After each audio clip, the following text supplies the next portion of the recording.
Hello everyone, this is Dr. Shijun Wang. Today's video I am going to talk about phrasing.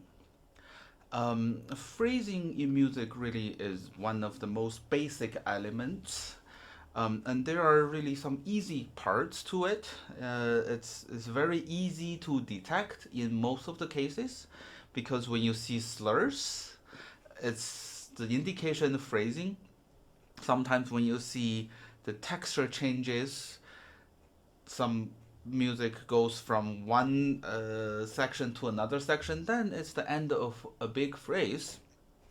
But also sometimes in order to understand the phrasing, you need some experience. Yeah, not everything is indicated on the score. You need to understand the convention of how composers compose pieces. So when we talk about slurs, the most important thing is to remember that slur markings are also dynamic markings. In each slur, no matter there are 2 notes or 3 or sometimes 20 in the case of Chopin, or even longer, yeah, in the case of Rachmaninoff, the slur or all the notes under slur, you have to pick one important note. And how you shape this slur is really based on your decision on which note you're going to work with. And this note is the highest, it's the peak, it's the climax of this tiny slur. So notes before this important note, you do a crescendo. Note after, or notes after this important note, you do a diminuendo. Here I want to really share a story that I read from reading Rosina Levine's book on the principle of piano playing. Rosina Levine and of course the famous Joseph Levine, they were both big pianists and big professors, basically founded the foundation of the Juilliard piano department. When I was studying at Juilliard, one of their last students, Mr. Cannon, was still teaching, and he taught us the piano performance class. But Mr. Cannon, Martin Cannon, was actually Rosina Levine's teaching assistant, and later on became the chair of the piano department as well. So once Joseph Levine was touring, so he couldn't teach some of his college students. So of course he asked his wife to substitute for teaching his students. But when he returned, and then the student played for him, I guess, some piece they played also for Rosina, and Mr. Levine said, "Which idiot told you that you should crescendo to this note? Yeah, it should be the other note." And with some embarrassment, the student said, "Oh, sorry, the idiot was your wife." So here we can see that different artists has different decision making on which note is more important, but that's totally okay. Yeah. So here I can give you an example of Chopin Nocturne. Someday I might like to go to the D flat on this Nocturne Opus 9 number 1. Yeah, so the first 2 is a crescendo to the D flat, and then drop. But in some other day, I might want to have the peak or the climax be in a later note.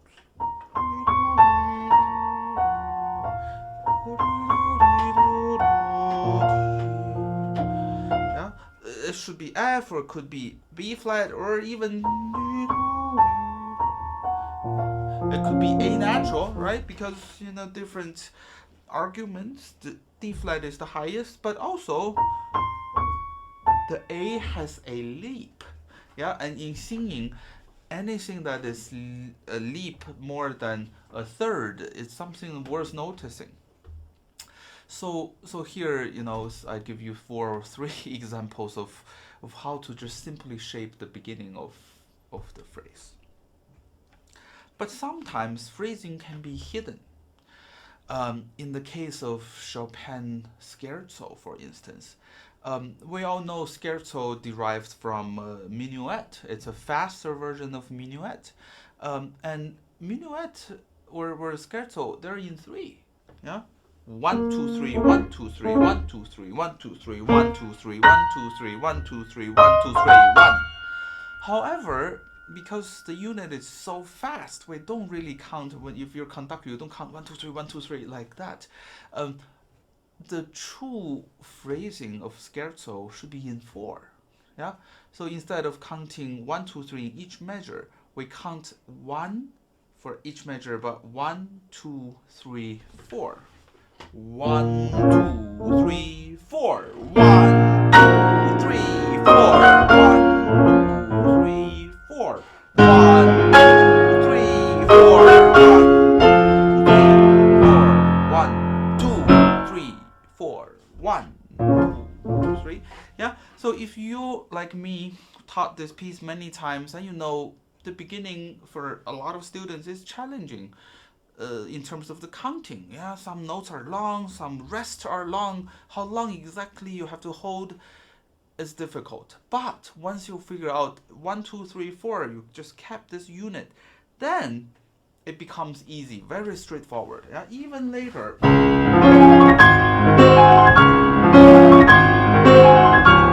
In 4.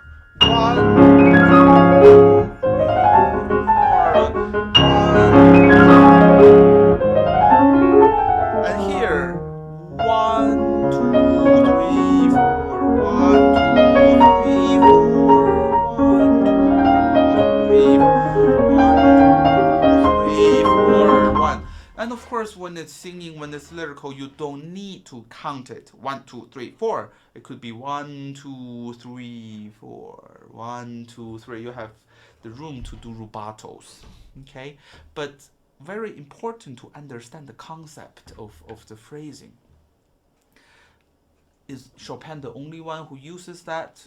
No, right? Mozart, Beethoven, Haydn, the phrasing is really symmetrical sometimes and very transparent.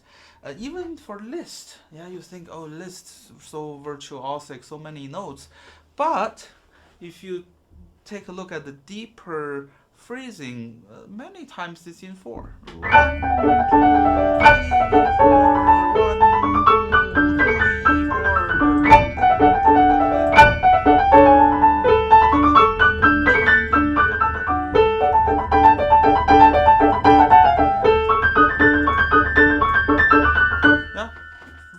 1, 2, 3, 4, 1, 1, 2, 3, 4, 1, 2, 3, 4. Yeah, in the same in Tarantella, and same in a lot of Schumann and Chopin pieces.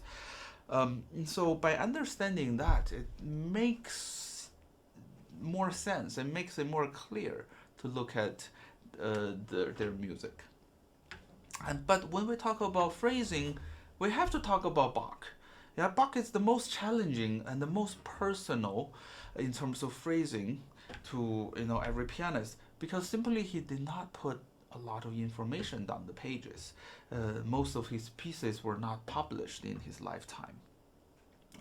So it's leaving blank, yeah, a lot of the cases, most of the cases. Even for the published ones, yeah, the partitas were published, the Italian concertos were published. And if you compare that with Beethoven, really very limited information was left. So in case of the first partita, how do we phrase? By experience, by understanding the cadences, by understanding the length of the theme, by understanding the convention of phrasing.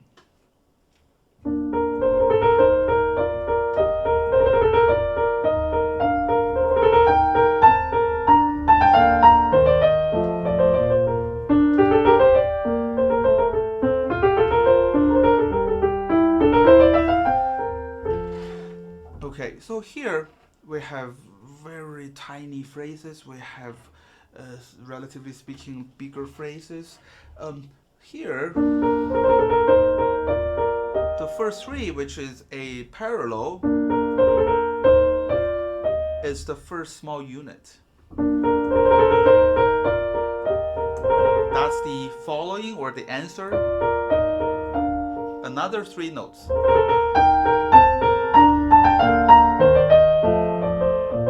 Yeah, that is the ending of the first bigger phrase. Is this 4 measures? Is it 2 measures? No, it actually has 2 measures plus 1 beat. It has 9 beats. So it's not symmetrical. Yeah, but then by understanding how the cadence works, then we understand that it's the same, that's the phrasing, that's the end of the phrasing. And is in this piece always 3 notes, like the beginning? Not really.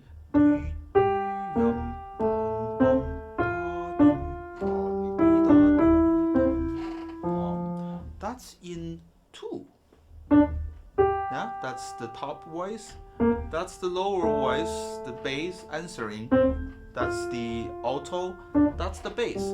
It's not the same as the very beginning that has a parallel between the soprano and alto and then in 3. Why are these important? Because then only by knowing the phrasing we know how to shape it. Yeah, there's no way anyone think this is beautiful, but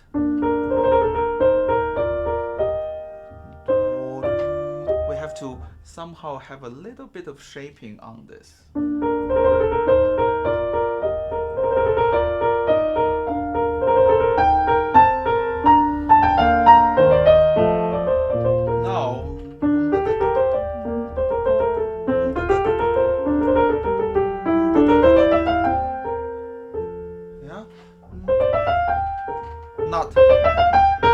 Not exactly the same. Okay, so in many occasions we would tell our students be even, but really when we shape a melody, never be even, never be going after evenness on the volume of each note. It's mechanical. It's not. It's inhuman. It's not musical. We have to create crescendo or diminuendo even in playing Bach. Okay, so I hope this helps you with your understanding of musical phrases. Thank you for watching. See you next time.